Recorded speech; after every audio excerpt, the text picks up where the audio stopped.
I need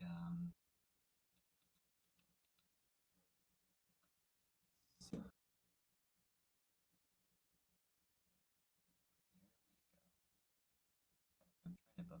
it before with rescue.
Nunchuck down.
Hey, what's up, Seth?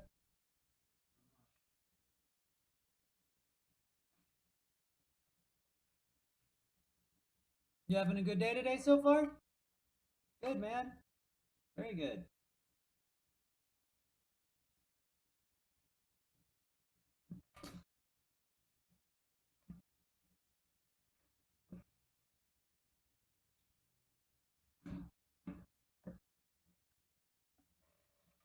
Just about to do my live stream here. So, just FYI.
Nick Harrison asked me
Well,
I don't know.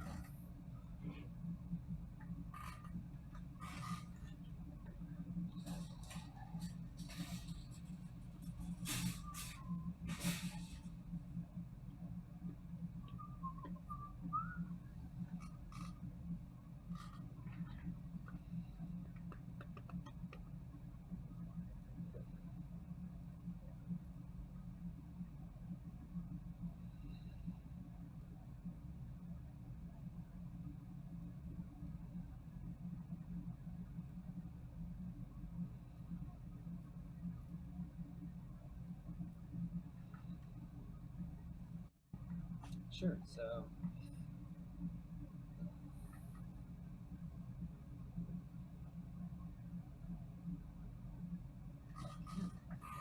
fun.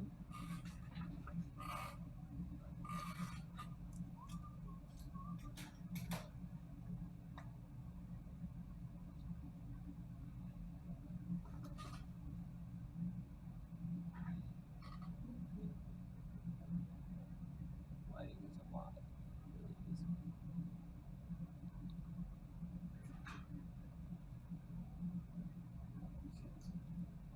Hey, good to see you too. Huh? Five. 2 minutes. Oh, okay. All right, man. What are you up to, man? I'm gonna go hang out at Kingsview Place around 8 tonight. Oh, cool. Play some games, huh? Probably, yeah. Cool, I man. got into Pixel Gun again. It's kind of fun. Oh yeah, I remember that game. They updated the shit out of it, so it's really fun now. Cool. Yeah. That's Hey, what episode did you last stop on? 61, I think. Oh, 61? Yeah, I just got done with season 3. You just got done with it? Yeah, I gotta go to season 4 now, so last season. Nice.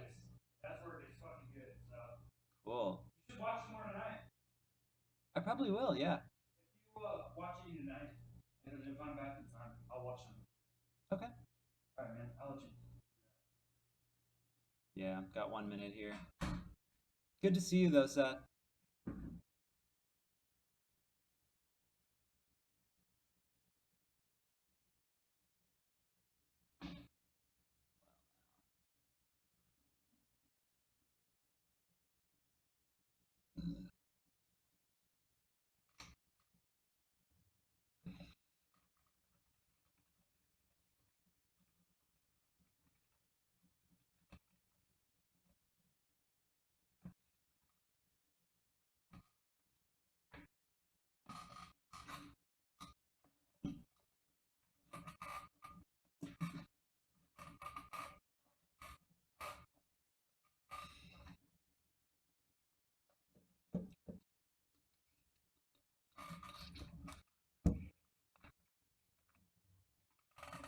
Nunchucks are over there.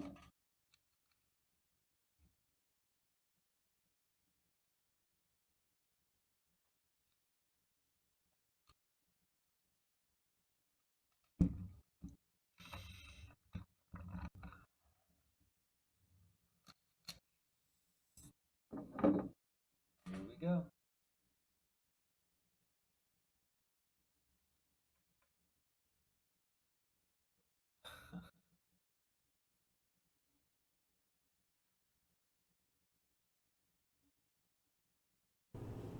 Well now, welcome to Flow Tricks. It is Ken.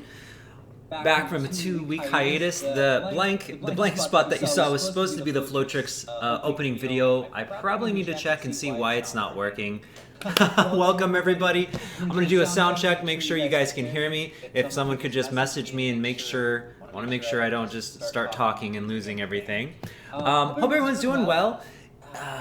It's my first day. It's the first time you've seen me as a 43-year-old streaming. So my birthday was fantastic. Went down to Colorado and did some zip lining and got to see the mountains, and I got some altitude sickness. So I ran out of breath quite a bit. It's quite a fascinating experience to have altitude sickness. That's for sure.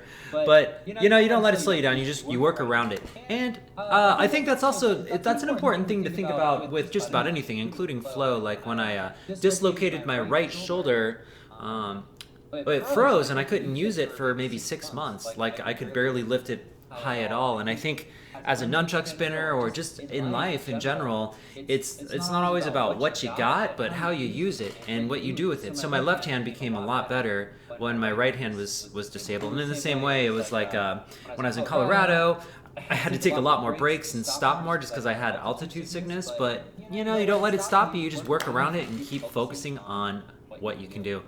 All right. So okay, it's doubling. Give me just a second here. Let me take a look and see what we got going on here. 1 second.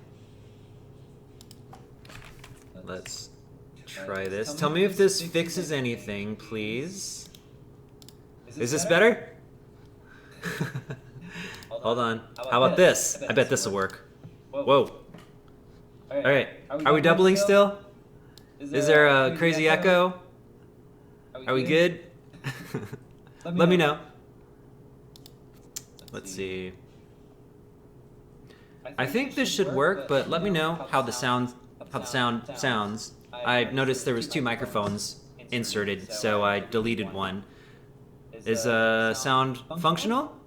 Are we doing this? It's 2 weeks. Like I take 2 weeks off, and all my technology's falling apart. Yeah. So. It's still messed up a little bit. Okay, give me a second here. What could you be? Hold on. Same problem, huh? Okay. Thank you for bearing with me while I look on this here. Give me just a minute here. No fun. Okay. Interestingly, my audio input is set to none. Oh, hold on. I'm just talking out loud right now. Ain't that something? Alright. That's much better. You still got a little lag. Okay. Okay. So it's a little bit better, but we're not completely out of the blue yet. Like we're still going through it. Is that right?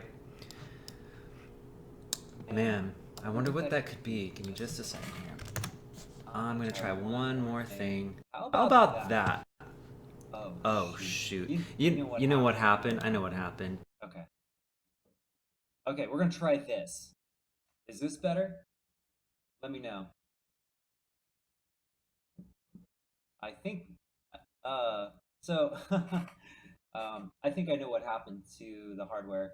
Literally 10 minutes before I started this whole stream, my software had an update, and I just hit the update button without thinking about it. And sometimes when you run updates on software, like right before a stream or right before you do something, you should never do that. I think we should be okay though. Let me know. Is this a lot better now? Are we doing better? Is this a step up, or are we still lagging a little bit? I've got a lot of things to work on here. Okay, it's okay now. Okay, perfect. Thank you all. I appreciate you telling me this so we didn't go through the whole stream with echo. Like I said, I updated my streaming software and it reset a lot of my settings, and I didn't realize it until you guys told me. I sound like I'm at the end of a tunnel. Wow, what could that be? Give me just a second. Is that? Give me just one more minute here. I'm gonna try something. I'm gonna delete out something and reinstall it. So this should be completely silent. And I'm gonna add in. We're gonna add in. 1 second here. There it is. Okay. Hopefully this helps. Thanks for your patience, by the way.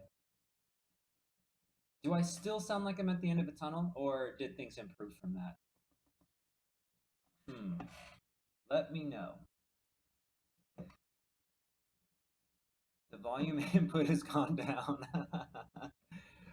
Dang. This is at full blast, too. I wonder what we're doing here. Give me just a second here. This is my mic, and it should be on. Oh, that's so wild. I almost feel like I just need to reinitialize the whole program just to make sure. So is it... It's a little bit hard to hear me right now. The volume's down a little bit.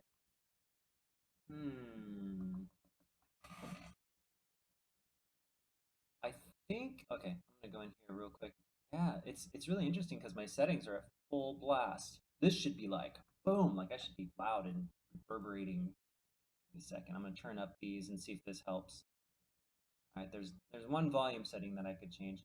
I really do know what I'm doing. I have no idea why. Why during the stream it just kind of shot out like this. Let me know how this sounds. I made an adjustment. I'm not sure what other adjustments I could make without completely leaving the stream and just re-adding everything back together and starting fresh, which I could do if it's not working well. Okay, cool. You can hear me. Okay. I hope everything's good then. Y'all let me know if there's any needs that if there's anything you guys need, like if the video's not showing up, the audio is a little bit out of sync. I'm trying something a little bit differently. I got a new camera, which I'm really happy to show you all. Okay, so it's really quiet. Give me just a second. I'm gonna turn up the sensitivity. Let me know if that helps. See, this is my mic. Boom, right here. And usually it picks up really well. It's a condenser mic. So I turned it up quite a bit, almost to max, and hopefully that helps. Thank you so much, by the way, for your feedback. Like I said, it's so much better that people communicate this with me rather than me go through this whole scenario and no one can hear me. So, welcome to Flowtricks. As I said, this is the first time I'm streaming as a 43-year-old now. My birthday was a couple weeks ago, which is why we lost the last live stream. I was in Colorado. Had a great time. it was like I said, I got a little bit of altitude sickness though, so I had to work around it. Um, but man, it was just great to get away. And then, man, last week I had the worst stomach ache. I went to a doctor. I couldn't figure it out. I actually had a pain in my appendix that would come and go. And strangely, the doctors were not able to figure out what it was. I still have a little bit of pain, like down in my lower abdominal area, but it's not nearly as bad now. I've just watched I watched my food intake a little bit more and worked on that. So I took off last week as well from the live stream to kind of rest and heal. And yeah, yesterday was a couple days ago, I should say, was the first time I started training seriously again, and I think I'm getting back into it, but just had to take some time off for these last couple of things.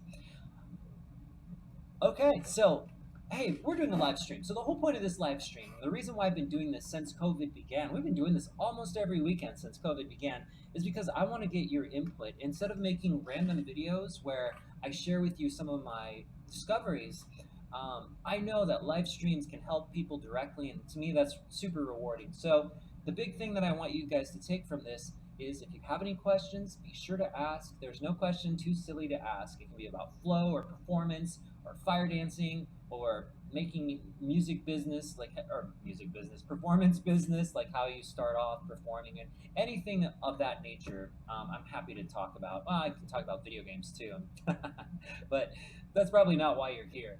Um, and yeah, I hope everyone's doing well. Let me know what you're working on as well. Like, what are you working on with the nunchucks? Are you doing X catches? Are you working on throws? What are you getting stuck on? Let me know. I'm happy to give some advice or give some different directions on that as well.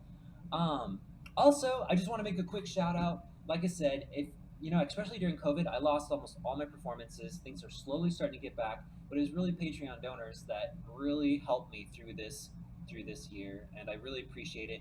I just want to give a special thanks to some of the big donors that have helped me stay in the game. So I want to say shout out to Brian Acosta, Tyler Davis, Larry Vallely, David Brown, Paul Roman, Rave Ninja, Mark Thomas, Gary Murphy. Huge thanks to Ray McDonald, and of course Flow Toys. They make almost all of my LED nunchucks or all my LED props. They're fantastic, and Dark Monk, who makes just about all my fire gear as well as the training nunchucks.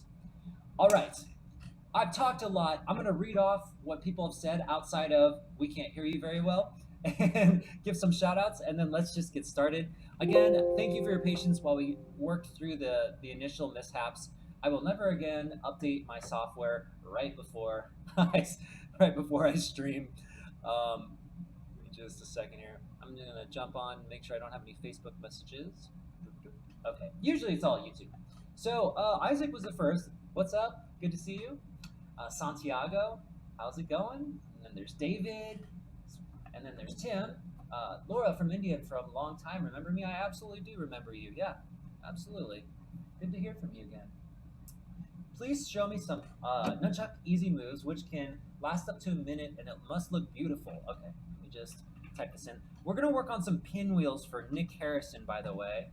So right after we work on some pinwheels, I'll help you, Laura, with some easy moves that last a minute is a long time, to be honest. Like to get a let's see, I want to post a video on Instagram, please, Ken.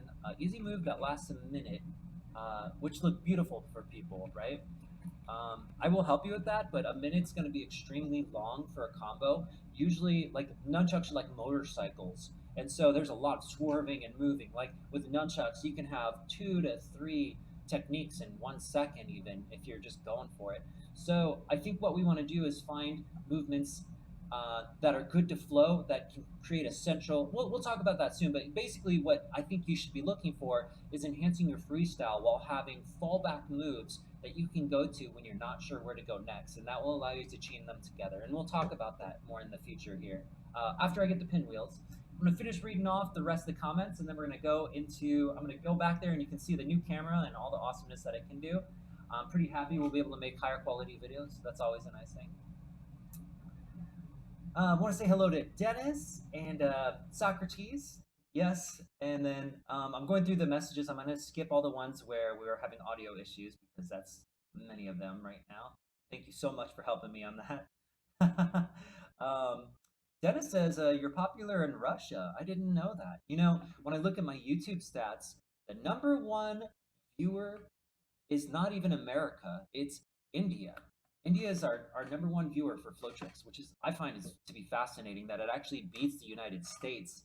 You know, that's I mean because that's my hometown, like that's where I'm from, and it's kind of cool to see that it's actually more universal than that. Honestly, I think that's fantastic. Um, let's see here. I'm gonna scroll down here. And I want to shout out to Ninau, I believe. He's from Brazil. That's awesome. And David says, happy belated. Thank you so much. And that's awesome. Follow from Brazil. I love the fact that I'm talking to people all around the world. That's amazing. Dennis says, I also began training after appendix. Hmm. Good. So you had an appendix issue too, then? I don't know if mine was doctors don't really know what it is, unfortunately, but whatever it is, it's going down. So I'm gonna train it unless it flares up so badly that something explodes because that's how I operate. David says I just discovered you about a month ago and you've upped my skills so much. Oh, that's awesome. I'm glad to hear that. And if you have a video or if you have something you want to send me, ken.flowtricks@gmail.com. If you don't mind me sharing it with everyone. This is to anyone. If you guys don't mind me sharing the video with my audience, send me an email and I'm happy to review it or give you critiques or give you helpful advice. Ken Flowtricks, FLOWTRICKS @gmail.com. Go ahead and send me an email and send me a link to one of your videos, and I'm happy to review it in front of everyone. David's just on the 4th beginner video. That's fantastic. Like with beginner video, it is really important to go step by step. Once you get past the beginners, then the whole world opens up, and you can do like there's so many different options. So it's good to follow it nice and easy through the steps. David is working on the front to back in front of him, as well as the back to front on the side, and then front to front on the back side. Which is the front to front on the back side is fantastic. Okay. I can help you with some, let's see, front to back, back to front, and okay, David. I'll cover some of the basics in a minute here. Right after, so we're gonna do pinwheels, then I'm gonna show some easy moves that look beautiful. I'm not sure if we can get a minute, but I'm gonna give you ideas for how you can move through that, Laura. And then David, maybe I can give you some advice for what we're doing with the back to fronts and front to backs and good combinations that we can go through that. With that said, let's check out for the first time the brand new camera. All right. It probably looks like my old camera. It probably looks a lot like my old camera, but let me show you the cool thing about this camera. Is well, one is it takes higher quality video, and two, the color just pops a lot better. So when I'm doing my spin and my flow, you can see the visuals a lot easier. So I'm hoping to use this camera to help out. I want to double check and make sure too that the audio is working. Give me just a second here. I'm going to add the YouTube feed as well. Just a second. All right. There we go.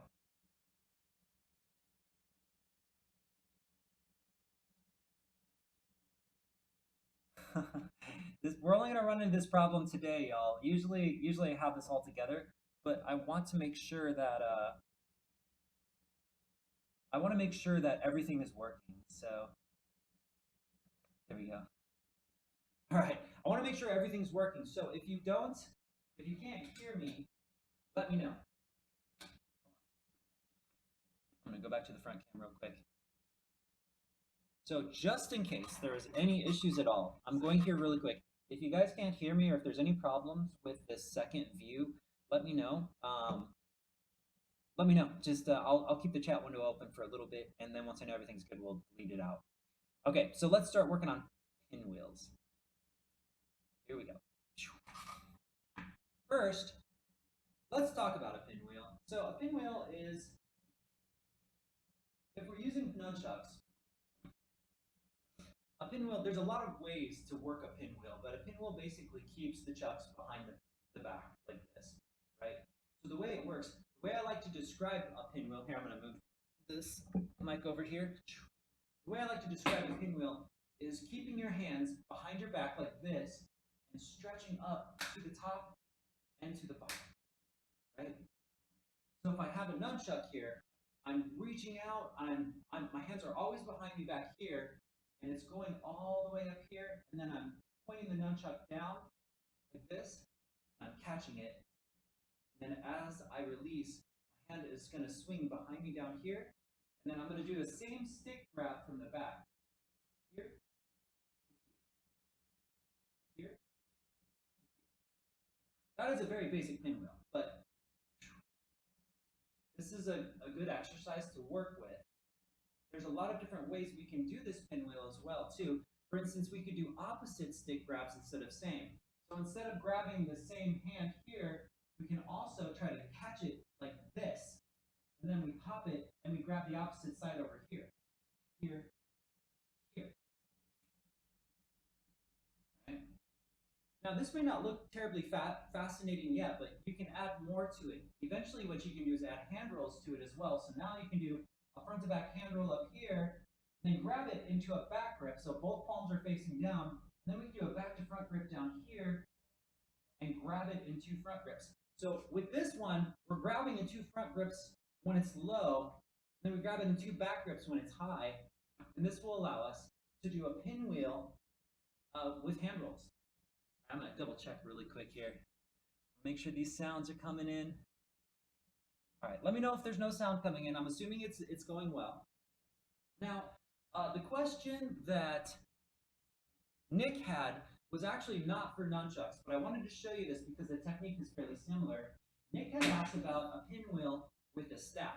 What he was specifically asking for was a turning pinwheel like this. So instead of a pinwheel that's going behind the back of the head and I'm standing still, how do you turn with it? How do you turn with a pinwheel? So it's going to be like this kind of overhead pass motion. Yes, you can still do this with the chuck as well. I'm going to do it with the staff though because Nick had requested a staff. So it's the same concept where our hands are behind our back, just like with the nunchucks. We're stretching up and we're grabbing it, almost looking like two back grips like this, and we're pulling it over until the thumb points this direction. And it looks like if you look at it, my thumbs are pointing towards each other. So thumbs point towards each other here. See, this thumb is pointing this way, this thumb is pointing that way. And then thumbs point away. So my right thumb is pointing this way, my left thumb is pointing that way. Thumbs away, thumbs together. Thumbs away, thumbs together. And then in one motion, that looks like this. Right? So that's your basic pinwheel, but how do we turn with it? Well, the beautiful thing about turning with the pinwheel is it's just right after the pass. So right after I pass it to my opposite hand, I can turn with it. So I'll give you an example here. The moment I pass to my right hand, I can turn 180 degrees. And what will happen is it'll put the pinwheel in front of me. The staff is going to go in front of me. So what I have to do is I'm going to pull it up towards my shoulder and rotate it a half circle to get it behind me. So in order to get front and back with your pinwheels, you're going to have to get comfortable with what I used to call quadrants. It's going to be the same with the nunchucks too. There's this quadrant series that we go over where you can kind of do a figure eight by your hip, then you can pull it by your shoulder, and there's a figure eight by the shoulder. And if you get comfortable with this, what's going to happen is you're going to see a half circle that comes in front of you, and then it dips behind you and creates a half circle behind you. So you're going to see a little dip that pulls it to the front, and by the dip, it's just a figure eight. It's just a figure eight that's moving at the hip. So you're rolling it here, and you're doing the technique of a figure eight here to get it behind your shoulder. So you're just doing a partial figure eight, just to get it behind the shoulder, and then you're pulling it down, which is going to be a figure eight by the hip. So if you think, I'm going to do a figure eight by the hip, when it gets to the front, I'm going to pull it up to the shoulder, I'm going to do a figure eight up here, when it gets behind me, I'm going to pull it down. That's exactly how it looks. So it's going to be half circle, swing it behind you, half circle, swing it in front of you. And in one fell motion, it looks like this. And if you do hand rolls, it's the very popular split time hand rolls that you see nunchuckers do all the time, right? We can do the same concept with staff.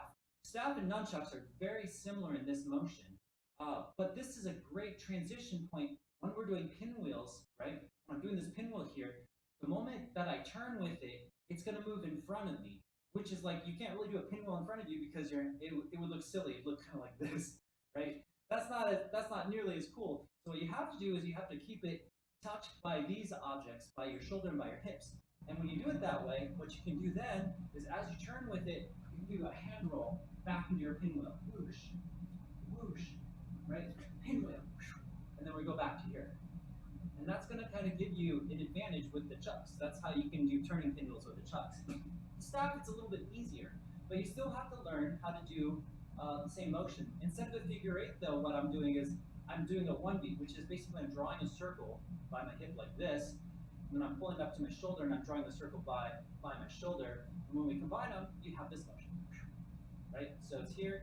Once it gets to the inside of my body, I pull it down at my hip. Once it gets to the outside of my body, you notice the staff's behind me, goes up. Moves in front of me, goes down. Moves behind me, goes up. And then you have this motion.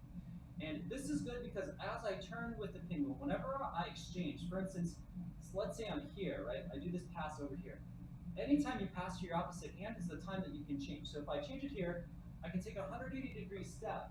And the moment I do, I'm into this motion here, the one I was just describing where you're going hip to shoulder. And the moment it goes from hip to shoulder, you can pull it back up over your head, and we can turn around. So every time my hand exchanges, I turn 180 degrees, which pulls the staff in front of me. So you have to learn those two beats. You have to learn how to break it apart into your shoulders and hips. And then what happens is it gives you total freedom. And here's what I mean. Over the head, I turn, I pull it down to my hip, and I can go into this motion if I want to, or I can go directly, the moment it's behind me, pull it back over my head, turn. See, I swing it down by my hip, over my head, turn, over the head, turn.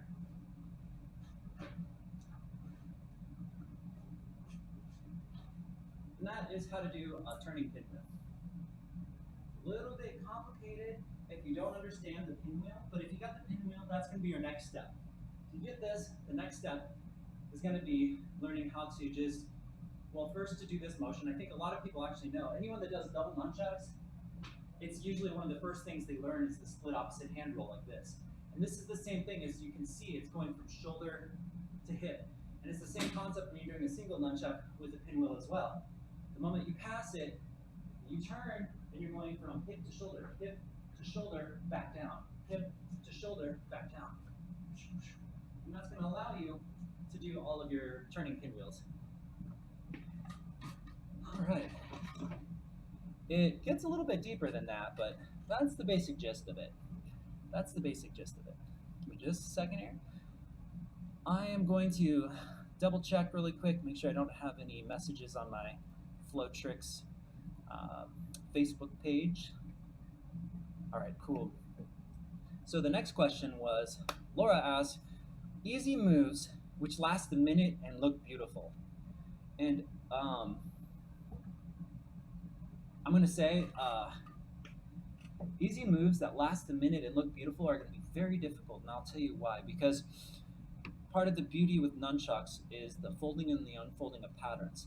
And other props are usually a lot slower than nunchucks because nunchucks have a very small string. It causes a high speed of rotation. So when you're thinking about like, I need to fill a minute, if you're doing Instagram posts and you don't have a lot of material, it's more important to learn how to present your nunchucks than it is to have a ton of techniques. Your techniques will come in time, but if you're able to play with things more, you'll make it look good as well as still be great, because most people don't know what the heck you're doing anyways, and I'll give you some examples. So when I say that, the reason why I say that is because it's very simple. Let's say that I wanted to do some moves. I'm gonna give you an example of why the question's a little bit more difficult, but also a little bit easier. If you're focusing on learning a technique or combo that lasts a minute, like for instance, this one right here, right? Here's all the techniques that were involved in that very brief moment. S-catch, flip it over into moonwave, get the moonwave done, rip, hand roll, right? So that's what, 5 or 6 moves, and it was maybe a second long, maybe 2, you know, or whatever it might be. Like, so if you think of it in terms of that, having a minute of material, it's really scary. So I think the most important thing is get your figure 8 wrist rolls to start. Get these figure 8 wrist rolls to start. I really feel like these are going to be the bread and butter when you first start. And then get your rips on top of that. So if you can do a figure 8 wrist roll, right? A lot of people do figure 8 wrist rolls differently. So learn the different ways you can do figure 8 wrist rolls. Here's one example. Figure 8 wrist rolls in front of you. Like this, right? Now, if I do that towards the camera, it doesn't look, in my eyes, this doesn't look nearly as good as if I was turning sideways. And you can see both. You can see the chuck spinning because here, the crowd sees two circles, one in front and one in back, where here, they don't quite see the circles. You can do this for variation, but I generally would only do it just to like sneak in on the camera and sneak back. And then figure 8 wrist rolls to the side, right? So I guess what I'm trying to say is, instead of thinking about techniques, if you don't have a lot of moves, think about how you can move towards and away from the camera, like speed up and slow down, how you can stop a motion, and work on those with the techniques you already do know. Because a minute of pure technique is a lot of techniques. It'll take a long time. So I'm going to assume you know figure 8 wrist rolls. I don't know if you do or not, but the combo that I think is really nice is just learning to do, first you learn to do a figure 8 wrist roll in front of you like this. Do it in front of the camera. Or we can do it to the side of the camera. Understand that this creates a different effect. If you're going from the side to the front. If I'm going to the front, I can move back and forth and it looks more interesting if I move with it than if I stood here and just did this, right? You can also see if my body is kind of being controlled by the chuck, it looks different than if I'm controlling the chuck. When I say when I'm controlling the chuck, usually that means my body isn't being pulled back and forth by the chuck. That will help make a good video.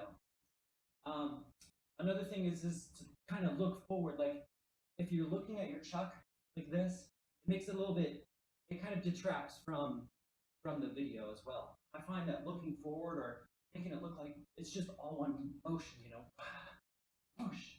I find that that's very helpful as well.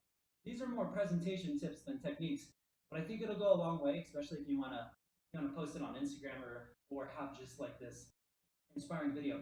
So this one combo I think is a good one. First off, of all the combos that I think work really well, if you need to cover time, it's going to be the figure 8 wrist roll and the reverse figure 8 wrist roll. Now this is more intermediate stuff. So if you don't feel comfortable learning this, or if you haven't, that's okay. This is just something to think about because I think that this is a great way to make a video longer. And that's simply being able to do a figure 8 wrist roll and then being able to bounce it and do a reverse figure 8 wrist roll. If you know the figure 8 wrist roll and the reverse figure 8 wrist roll, what it does is it opens you up to be able to move with it. And when you can move with these, it makes it look like you're doing a lot of things when you're not actually doing a lot of things, which is great. So let me show you an example. If I do a figure 8 wrist roll and I move it over to the front, and I swing down here. Here, I'm gonna turn this down. I swing down by my stomach. I can take that into a reverse figure 8 wrist roll on the other end.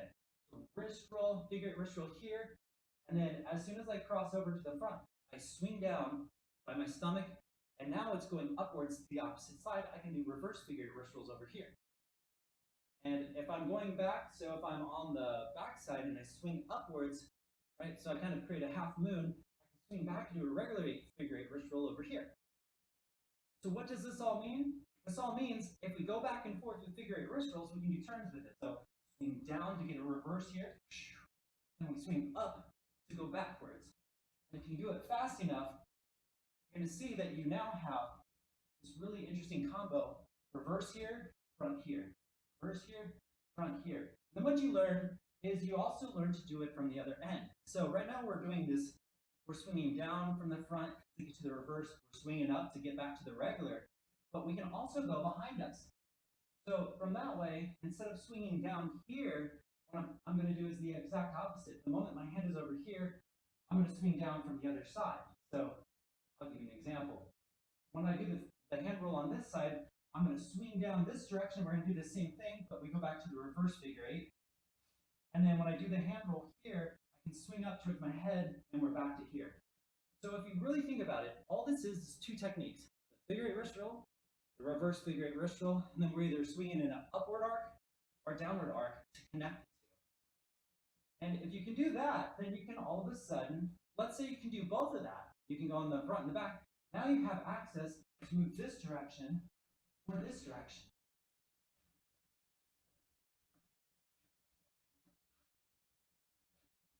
Then what you do is you just work on your footwork, you work on your stances. And I'm only doing 2 techniques. That was only 2 techniques. But it's gotten so comfortable for me that I can pretty much turn however I want to turn. So if you can practice that style of movement, I'm going to go back here really quick.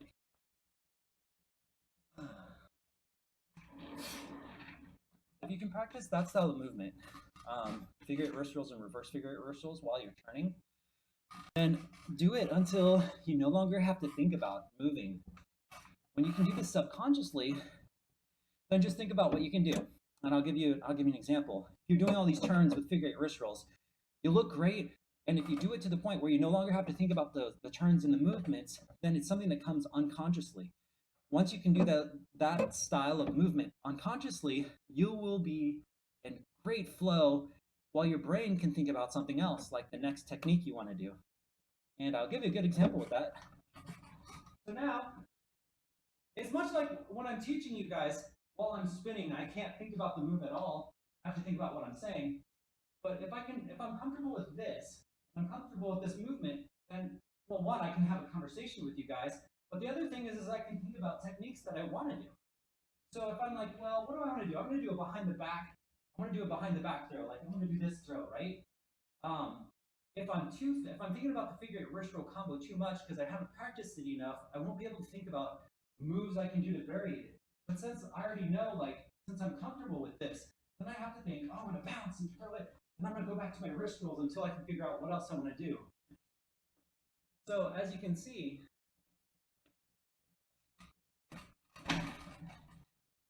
and this goes back to what I was saying before, like a minute combo is too long. So what you want to think about is what moves you can do subconsciously. What moves can you do without thinking about it? Those are going to be the moves that you're going to use as filler. Now, I personally like the figure eight wrist rolls with footwork. I like to drill that until I no longer have to think about it because I think it looks great, keeps the energy up high.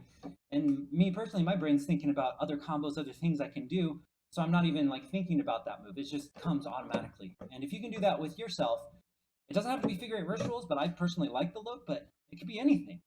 But once you practice something to where it's subconscious, you basically have 2 kinds of techniques to think about when you're performing. Actually 3.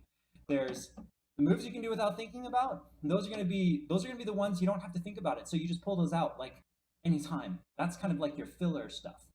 Then you have moves you have to think about. Those are usually more hard. They're a little bit more complicated, or they may be fresh new moves. And then there's moves you just shouldn't do. And those are going to be if you're performing and it's wonky and your planes are off. These are not moves you should ever touch if you're performing for someone. And if you're training, it's a different story, of course. Drill it. But that option has to be there if you are going to perform, because you generally don't want to drop. Generally don't. I mean, you can make it look good if you do, but there's techniques for it. But you can only drop so many times before it gets a little bit wonky. So I hope that helps. I'm gonna give David a little bit of advice, but first I'm gonna read on the YouTube channel, see who's joined us here. All right. David says, I'm flowing it all together fluidly with my right, not quite there with my left. That's totally all right.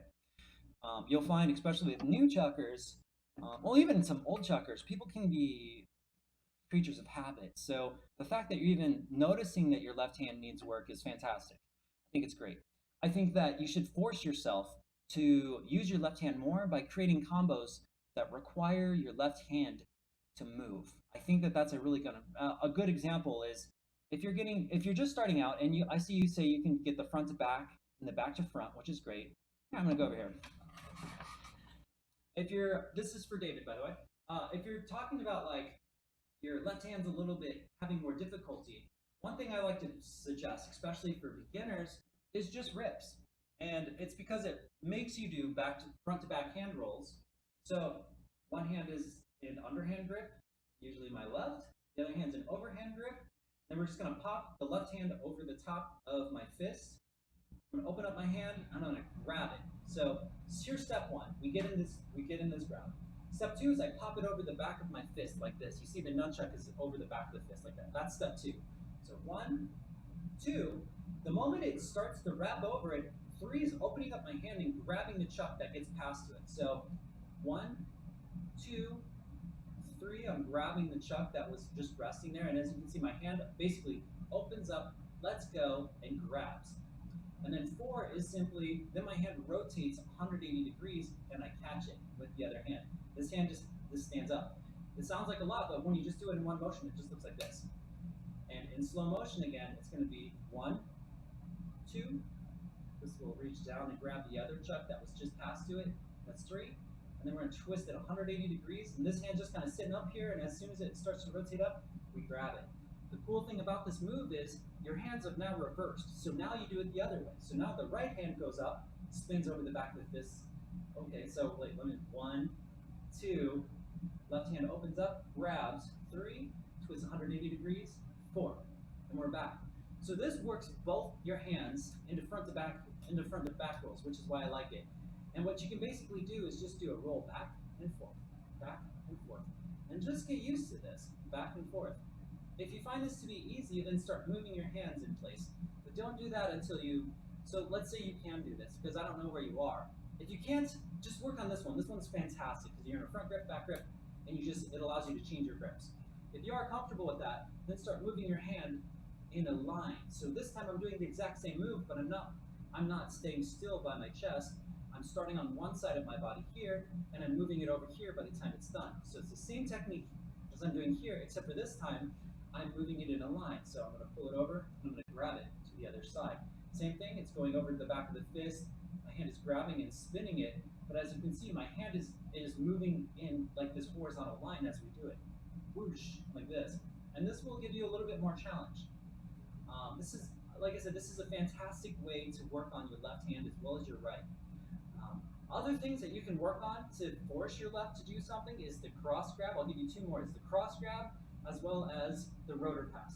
And this is going to be a great way if you're really wanting to work your left or your non-dominant hand, pass it to the other hand in a cool combo and then build a combo off of it.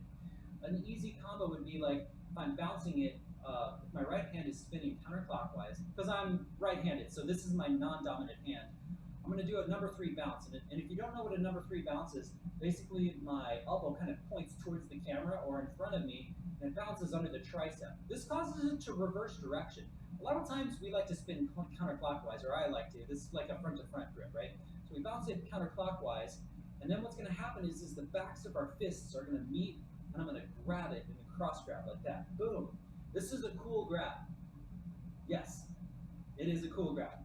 You should definitely learn this one. So number 3 bounce, so we bounce it underneath the armpit, hand kind of meets behind it, and we cross grab. Bam, like this. And what happens here is now the right hand, the dominant hand, is going to push this into like a spin. And we can reverse this one too with a number 3 bounce. Same thing, elbow points out towards the camera, bounces under the tricep, and then as this unwinds, my right hand's going to go behind, and it's going to be a cross grab back.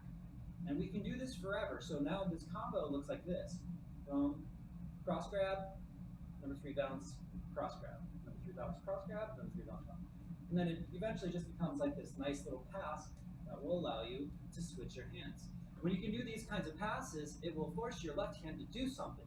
Even if you don't have any combos with your left, and you just need to pass it back to your right, that's still something. So you're doing, your right's really heavy, you're doing all these crazy things. Wow, this is great. Gotta get my left hand involved a little bit. Even if you just cross grab it and pull it back, it's something. Like, it's a good start. Later on, give it a little bit more, but for now, just incorporate it here and there. The last one that I want to show is the rotor pass, because I feel cross grabs and rotor passes are fantastic. The cross grab goes one direction, the rotor pass goes the other. Rotor pass is basically if my dominant hand is spinning counterclockwise and my left hand is facing outwards and I grab it. So I'm grabbing it from the outside, just like that. So quite simply, I'm just kind of intercepting it as the chuck falls into place. Now this part is probably a little confusing, so just think about this for a second. The right hand's going to spin the nunchuck, and it's going to go behind my wrist all the way until it would basically get stuck, like that. So I do the first grab, and I throw it over, and then the rope is going to keep rolling, it's going to keep rolling, it's going to keep rolling until it goes all the way to the front of my wrist.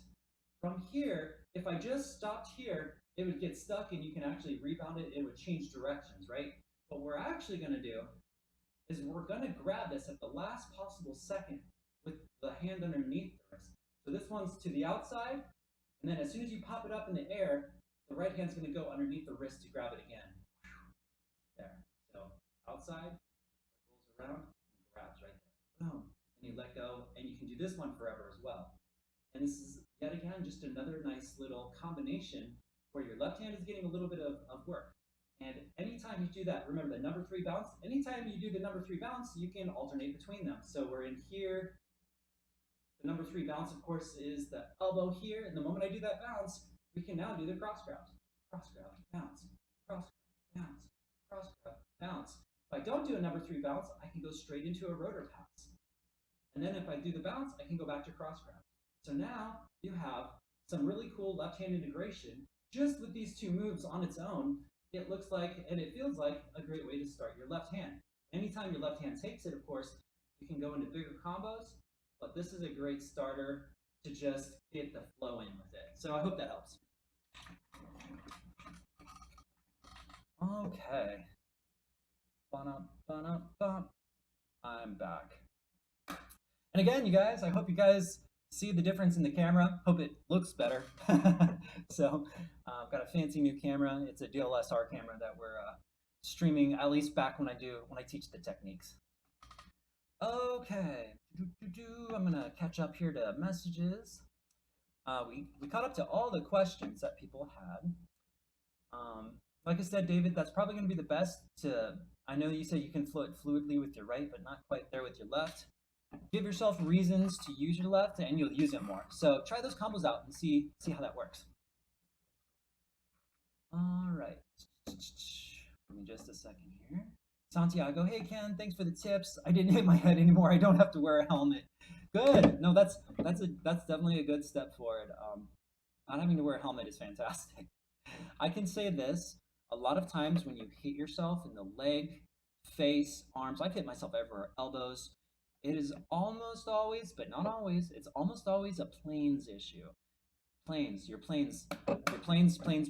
And it's probably the least fun thing to work with nunchucks, but it's one of those things that when you get it, your precision will be so much better. Yeah, and you'll hit yourself in the head less. That's not always the case though, and I'll give some examples. Common mistakes with hitting yourself. One is you overcompensate the rope. That's an easy way to hit yourself. Like if I do a clutch and I end up clutching too much here, so there's more rope behind me. I've done this before too, especially when I was beginning. I clutch in and you can see the nunchuck, even though I got the clutch, the nunchuck has so much slack that it can hit you in the back of the face. Or the back of the face. That's called the back of your head. So it hits you in the back of your head. And overcompensating the length of this rope can cause an injury. Most of the time though, it's your planes. And what I mean by planes is basically the direction that your chucks spin, your ability to be able to create straight lines, whether it's straight down the center of your body or horizontally, the less control you have where it's kind of spinning diagonally or in a way that you can't control, the easier it's going to be to hit yourself. There's also one more very important thing that people hit themselves with because they don't think about it until it's too late. And that's the idea that if I swing, for instance, if I swing behind me, right? Whatever I swing behind me moves the opposite on the other side. It's common sense, but just think about this because sometimes when you hit yourself, it's because your angle is a little bit off. A good example is if I was to swing this underneath my armpit here, it's going to go straight across because my arm is straight across. But if I swing downward and into my armpit, there's a good chance I'll hit my head because as I go down here, it's going to come up on the other end. And so when you think about passes, especially when it goes behind you, you have to think about that the angle that you're swinging at is going to be the exact opposite direction when it folds behind you. I find that a lot of times, like when people do the over-the-shoulder pass here, they make the mistake of going upwards with the shoulder pass, so it's more diagonally this way. And then what happens is the chuck goes downward behind, so it's going to be underneath the armpit more. Even if they're standing here and they lift it up slightly, it's going to go down slightly behind you. So it's very important to think about the mirroring effect that happens when you turn. Whenever anything's 180 degrees, it's going to go in the opposite way. So the best way to get it behind the neck pass Well, obviously, it's just to go straight across. But if anything, dip it down a little bit.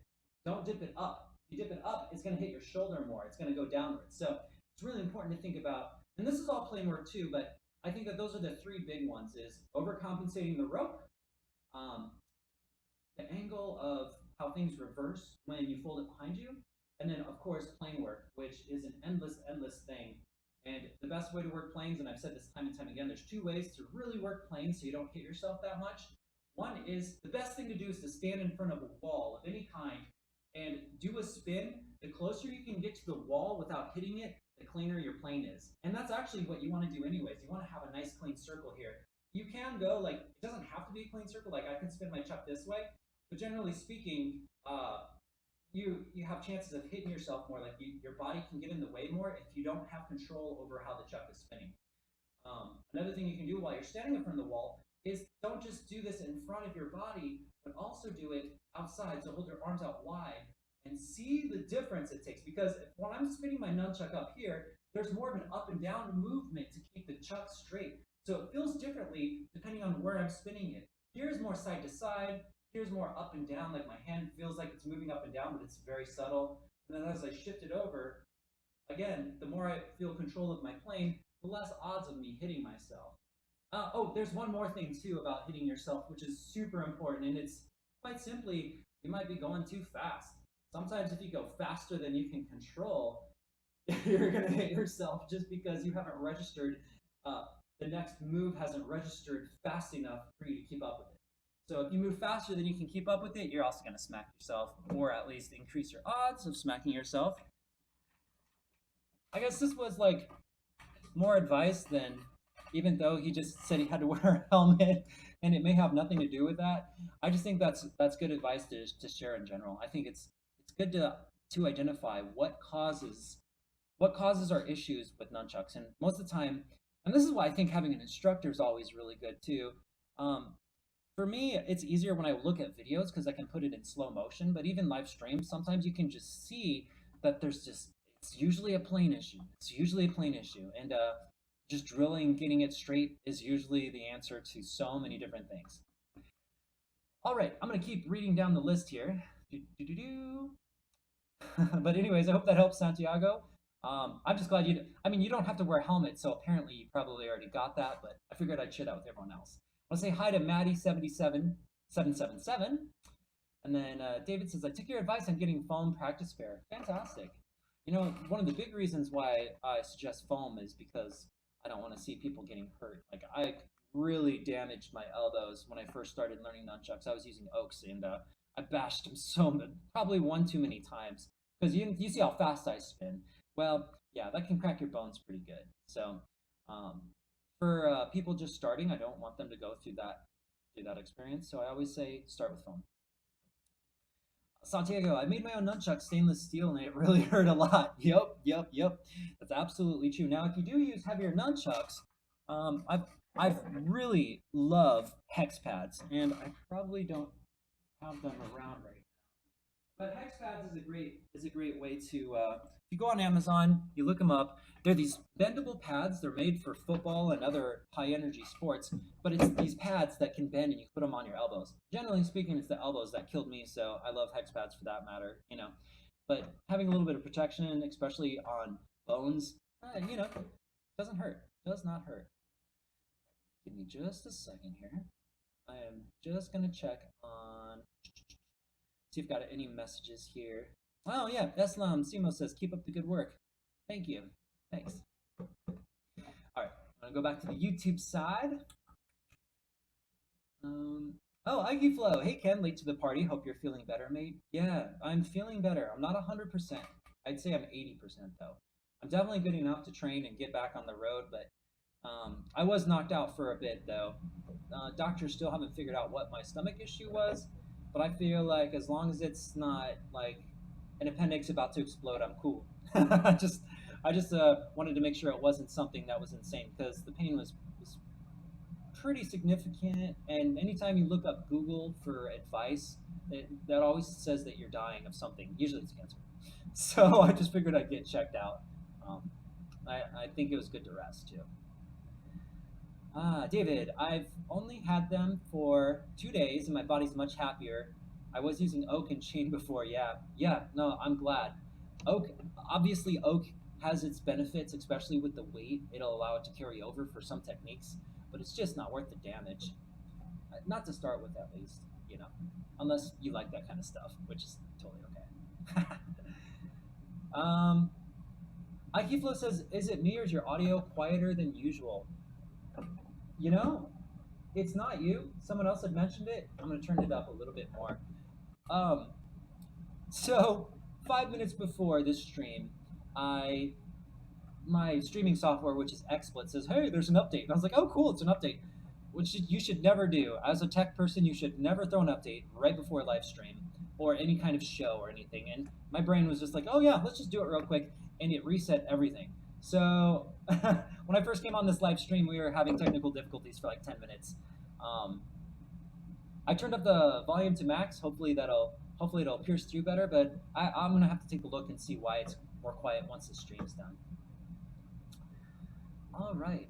Let me know if the audio is a little bit better now, though. I did turn it up a little bit more. Socrates says, I've been a subscriber for 7 years. I will graduate soon. After I get a job, I'll make sure to donate to show my support and gratitude. Oh, that's awesome. I mean, I'm just glad that you've been around for so long. That's You've probably got some cool skills to show off. Keep doing what you're doing, man. Regardless of the traffic activity at the moment, your content is high quality. Thank you, Socrates. I appreciate that. You know, like I said, I probably could make my videos more like viral, but I honestly just want to teach, get good quality content out there without all the fluff. So even if the viewership is lower, I'm okay with that. As long as I know that like I'm helping people, then I'm cool with that. You know, I think I think a lot of people fall in this problem, and I used to fall into this too, and I stopped thinking about this, which is like if when you start looking at numbers too much and you're like, oh man, I only had 500 viewers on this video, you know. But then if you really think about like, could you imagine a room full of 500 people? And then you also think like, even if there's 500 people that liked your post or liked whatever you did, and this is like social media or anything really, I just have this thing about it, like, isn't it better to have a quality, like to have some sort of quality, like to reach someone at a deeper level as opposed to just reaching a whole bunch of people at like the superficial high level? I don't know. I much prefer like making sure that I take care of people individually as much as I can. Of course, there's only so much you can do when there's a lot of people, but I just think it's better to. That's why I like these live streams because I can like read it and talk to you guys individually. To me, it helps me because I don't know, I just like seeing how you guys are doing. It just I have the save the world complex. That's the whole reason why I do this in the first place is because I want to help people. So, you know, I stopped looking at numbers so much and I just do what I do. And people like it, awesome. And if not, that's okay too. I constantly get corrected all the time. It's fine. that's it's fine. Because you know, I know it helps people. So some people always complain. That's the internet for you.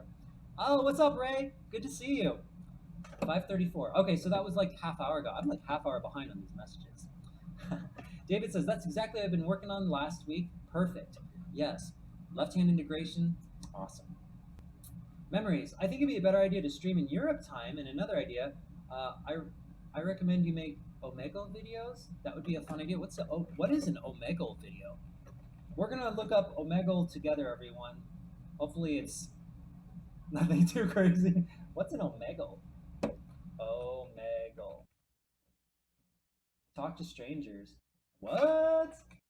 The internet is a great way to meet friends and practice social distancing. When you use Omegle, we pick someone at random and you talk one-on-one. Ha ha ha. That's wild. That's kind of cool. Yeah. So we're. Oh wait, what's going on? There we go. Come back to the front camera. So I see. So you're thinking like maybe get some one-on-one time with a random stranger. Just I think that would be fun. Yeah, actually. Strangely though, I feel more comfortable talking to people that I know enjoy nunchucks than to talk to a total stranger that like might like have no interest in any of this stuff. I guess it might be kind of fun to try though, for sure. I just couldn't imagine like if I talked to someone who was like really into race cars and he's talking about race cars and I'm talking about nunchucks. I don't know. Okay, I'm gonna keep going here. That would be a fun idea though. I agree. Streaming in Europe time. So, Yeah, I've thought about all the different time zones, and it's really hard because whenever I choose one, it doesn't work for other time zones. But at the same time, I have to remain consistent with my timing. So I've choosing different times has always been a tricky thing for me, for sure. I'll definitely consider it if you can pitch a time that you think might work. Great, we can try it out and see how it works for sure. David says I am working on those rips as well and eating your video lessons up. That's awesome. This is amazing stuff. Thanks so much. You're most welcome, man. That's why I'm here. I'm here to help you guys. So you made a pair of steel chucks. They're devastating. Yeah, I can imagine. I can imagine. I've used so many different pairs of chucks. It's like, and each of them have their own character. I think the most important thing is, I think it's important to not only use one pair of chucks, not only use foams, even though I want you to start with foams, definitely helps to get off the foams and to try different styles of nunchucks. Just make sure that you do it safely so you don't break a bone or bash something in that you don't want to bash in. Ike Flow, a little better, but still different than normal. There seems to be a little buzz. It's fine, it's just not as clear. Shoot. Well, thank you for letting me know, Ike Flow. I'll check in and see what exactly is going on. It's a little bit tricky. I don't know what the update did, unfortunately. I'm gonna go check my mic settings are set to full blast, and everything is set to max volume, which is crazy. So I'll just adjust this one more time. Just let me know, Ike Flow. I'll work on trying to figure out or fix the situation by next week because yeah, we want good audio, right? All right, with that said, I think we've run out of questions. So if you have any more questions, be sure to holler. I'm going to go check my email real quick and make sure that no one has asked me anything. If you do want to submit something for me to review in front of everyone, it'll probably be next Sunday this time, but it'll be ken.flowtricks@gmail.com. Again, that's ken.flowtricks@gmail.com. More than happy to answer your questions or to help you out with wherever you are with your nunchucks. It's the whole point of this live stream is to get you guys good. With that said, I think I'm either gonna do some random. I'm gonna do a little bit of flow until we got a question happening, or maybe I'll teach a random technique. I think I'll start with flow, and then when I get to a technique that I think we haven't worked on in a while, we'll go over it. Absolutely love the rotor pass. It's one of my favorite passes. And then of course, digit rolls, finger rolls, thumb rolls. And then we have chain unwinders, and we have throws. There's just so many different moves and techniques that you can do with nunchucks. And then you have like weird variations like rope dart kind of moves where we like pull it under, or we have these really crazy passes like behind the neck to grab behind the back kind of thing. There's all different kinds of weird stuff. Or did you know that you could even like go underneath the leg and do a behind the neck pass? It almost falls right into place. It's like you just get a very low grip and you spin it under and it goes straight into place. There's so many different options you can do. I'm just gonna shotgun a bunch of random possibilities that you may have forgotten about or didn't even know. You can do a figure eight, cool. Can you do a figure eight up high? Can you do it down low? Doesn't really make much of a difference, does it? But if you go down low, you can put it underneath your knee. So if we're doing a figure eight, and all of a sudden I swing it down and I lift my leg, I can now go into a rotor pass or into a circular spin right underneath my leg like this. I can use my leg to even control the flow of the chuck. Usually that in itself is not impressive. It's cool, but you gotta do something with it. So a lot of times what I like to do is stick my leg up, make it bounce off my leg, and then when it unwinds, I give it an upward throw. So now the move looks like this. Boom, boom. So sometimes you'll discover moves that I think are good, but they could be capitalized more. So then you think, okay, let's not stop there. Let's not stop with it here. What can we combo this into that makes it more interesting or exciting? I feel like that's a really important thing to think about whenever you're doing flow, is if you can do it or if it feels like it just doesn't have enough pizzazz, what can you do to make it more interesting? Sometimes it's just a matter of just stopping for a second. Stop. Stop. That's why I like this one too. We might as well show. So you got the X catches. I'm gonna assume you know how to X catch. If you don't, that's okay. Just watch for a second. But X catches, usually when people get into X catches, they just X catch back. There's nothing wrong with that, but that's usually the typical way to go. But fling it around. So if you do an X catch, the hand that's on the top can roll it into a horizontal front to back roll right here. So we do the X catch, this hand rips it, and then I open up my hand and I get the hand roll. Boom, that. So now we have an option. X catch, roll, boom. Right? It's a little bit harder to go the opposite direction, but you can still do some other interesting things, like there's like that pass that you can do. And all that is because it's already kind of in, now I'm going over the other hand. If I just throw it straight up, I can actually pass it into a back to front hand roll straight from there. So now if we do the other hand, we can still do a different kind of throw straight from the X catch. It's kind of very similar to just unwinding it, except for we release the hand completely to get done with it. So now we can go horizontal, we can un-X catch it, or we can just pass it over to the other hand. So having those variations will make your X catches more interesting. So if you're thinking, oh man, I'm doing the same technique, that's okay. You can do the same technique, have a different exit strategy. You know, that was 2 X catches. Most people probably didn't think, oh man, you did 2 X catches, this is lame. No, because they see the whole combo. Since your exit strategy is different, the combo, the feel will be different. It's the same thing as like if you're an author and you write words, oh man, he used the word and twice in a sentence. No, they don't think about that. You're supposed to use multiple words. So you can use your techniques multiple times, just have a different way of presentation, so it just has a different feel overall, is what I'm trying to say. Oh, I see something here. Memories. There are lots of artists like you who record videos where they perform for strangers on Omegle. These types of video go viral insanely. I guess I don't understand Omegle. How can they go viral if they're I guess I thought it was just like a private chat with one. I'll read up on Omegle more. It sounds kind of cool. I've never heard of it before. Might have to ask my son. He's more caught up to, like, he probably knows about it. I just don't know. I've never heard of it before. It looks kind of cool though. It'd be kind of cool, yeah, especially if it was like more public, not necessarily just private videos with some random stranger, which can be cool. But I like the idea of just meeting someone randomly that doesn't know you, and then you just have a quick conversation. Who knows what it's about, and then that's that. That's kind of cool. I like that. Okay, cool. We're still going good. So I'm going to cover over a lot of variations. So we went over quite a bit. We got throws.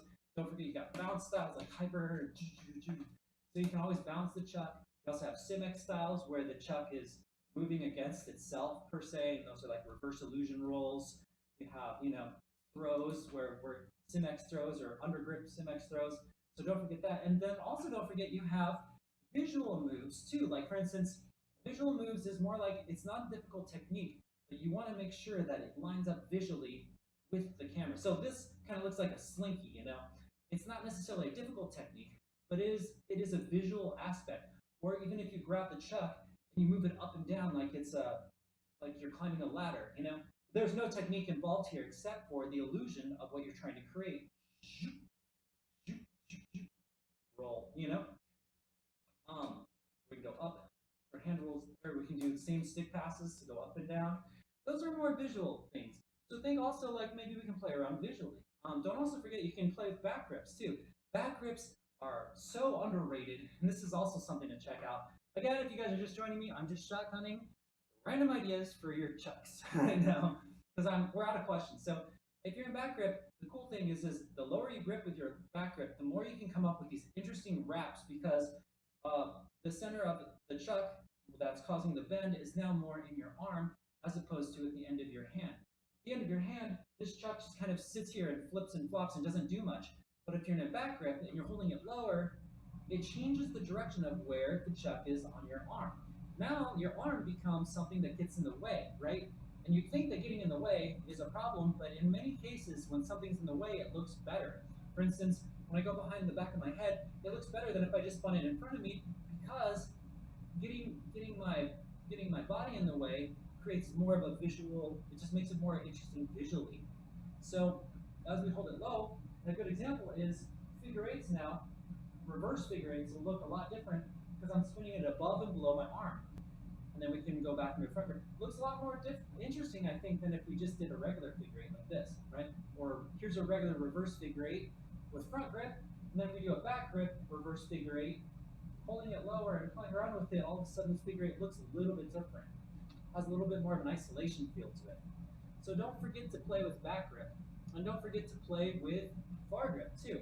Far grip is really interesting because you have very little control like you do up here. Like you have the most control over here, but you have the most power over here, and you have the center of balance is furthest away. It's no different than a staff. If I grab the staff, a lot of times you play with the center of the staff. The moment you reach towards the end, you're going to open up different moves. For instance, I can pop my arm straight up to flip that side of the staff around. It's a different kind of a vibe, a different kind of a motion when I use the end of the staff as opposed to the center. A lot of times with nunchucks, I'm always saying look for the balance point and play around that area, because just like a staff, your most control is over in the center. But as you go up higher, you're going to have access to different moves, even just balancing it. Let's try that again. Even just balancing it on the back of your hand, for instance. Like you can't do that from the center, obviously. Well, you could, but it's not nearly as interesting if you held the staff like this. I mean, well. So you're playing with your chucks, so don't forget to change your grips. Don't forget to do your back grips. Don't forget to do your low grips like this. Low grips are great for big long passes like dropping them. Big long passes. I give up today. Big long passes. Like, let's do a different one then today. Okay, let's do this. It's like that. So when you have longer motion on your chucks, you're gonna have like this greater rebound that'll happen, as opposed to if you held it short, it's just that's a number 3 bounce here. But as we go up high, it's gonna roll over the top, which will allow you to do different kinds of traps and catches. Boom, you know? So then you can say, hey, you know, maybe we'll make this different kind of a combo. I'm gonna do this again just because I missed it 3 times in a row. There.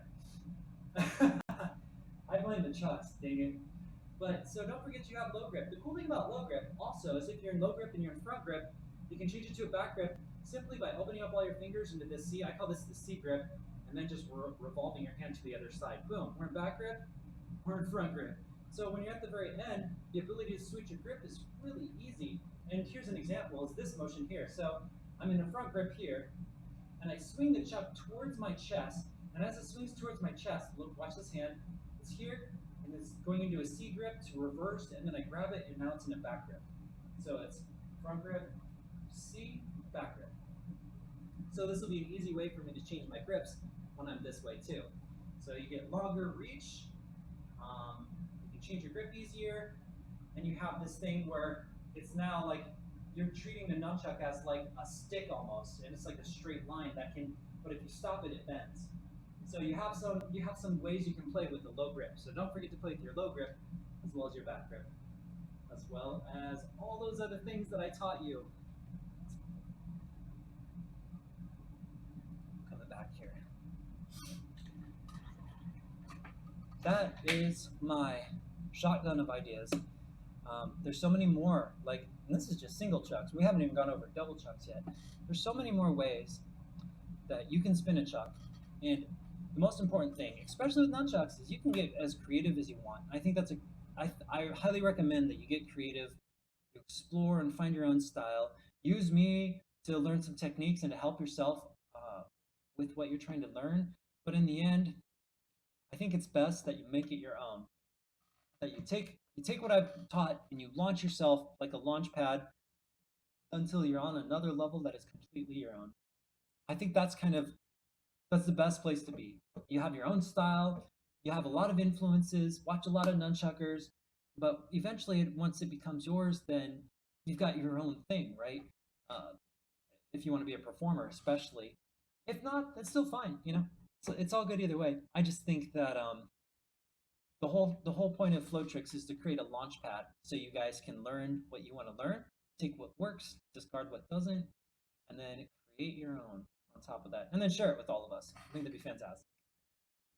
Okay, we're just about done. I'm going to read some final thoughts, and then I think we're going to clear out for this week. But don't forget, every single Sunday at 5 p.m. CST, unless COVID ends and I get super booked or something. If something happens with gigs, of course, this is about the only time that I'm not able to, or if I'm sick.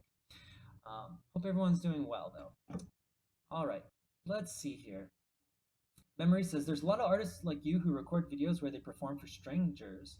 These types of videos go viral immensely. Nice. Ike Flow says, nice, Ken, you've given me some ideas with the staff. That's awesome. And Ike Flow, I don't know if you saw the staff video that when I was going over pinwheels, but that might be, if you didn't see that, you might want to check that out a little bit too, because I was just talking about turning with pinwheels and how you can make turning with a staff a little bit easier. Might be worth checking out if you don't already do it, that is. David says, thanks so much for everything. I really appreciate that. Sadly, I have to go. Have a wonderful day. No, I have to go too. So what a coincidence. Hey, you guys. It's always a blast. Again, if you watch this video and you found it to be helpful, I've got a little tip jar right here. This is kind of how I want to make a living, to be honest. Like, I definitely want to perform. I think that'll never leave me, but with Patreon, I can go anywhere I want in the country or even the world if I can get my Patreon big enough and just keep making videos, which sounds awesome. Because I was thinking about it, and if I can make my Patreon goal bigger where I could travel, I could just, I don't know, I could teach and travel around the world and use Patreon to keep it going so I could like visit some of you guys. That would be so awesome. Now I can't rely on Patreon for that, but that would be a very cool dream, is to bring my Patreon up to a point where I can use it to travel the world and just teach till I'm dead. So, yep. There's that. Anyways, I hope you guys have been doing well. I hope none of your family has COVID. I hope everyone is healthy and vibes are good and you feel the fall season is like being good to you. Thank you everyone for, of course, for watching, and yeah, don't forget next Sunday we will be back. So take care everyone.